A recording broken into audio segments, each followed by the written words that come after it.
নমস্কার, টিজিএস চ্যানেলে আপনাকে স্বাগত জানাই। আমাদের আজকের গল্প ছোট্ট কালামের বড় স্বপ্ন।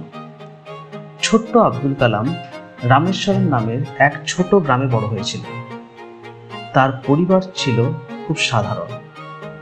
বাবা ছিলেন একজন নৌকার মাঝি। ছোট থেকেই কালাম ছিলেন খুব কৌতূহলী আর মেধাবী। স্কুলে পড়ার সময় একবার শিক্ষক পাখির উড়ে যাওয়ার ব্যাখ্যা দিচ্ছিলেন। কালামের মনে অনেক প্রশ্ন জন্ম নিল। পাখি কিভাবে ওড়ে, কিভাবে আকাশে ভেসে থাকে? এই প্রশ্নের উত্তর খুঁজতেই তিনি সিদ্ধান্ত নিলেন বড় হয়ে তিনি বিজ্ঞানী হবেন। রাতে পড়াশোনা, দিনে পত্রিকা বিলি করে তিনি নিজের পড়ার খরচ জোগাড় করতেন। কখনো নিজের স্বপ্নকে ভাঙতে দেননি।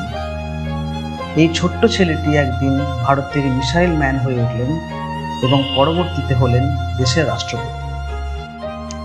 আমাদের আজকের গল্প আপনাদের কেমন লাগলো অবশ্যই কমেন্ট বক্সে শেয়ার করে জানাবেন। ধন্যবাদ।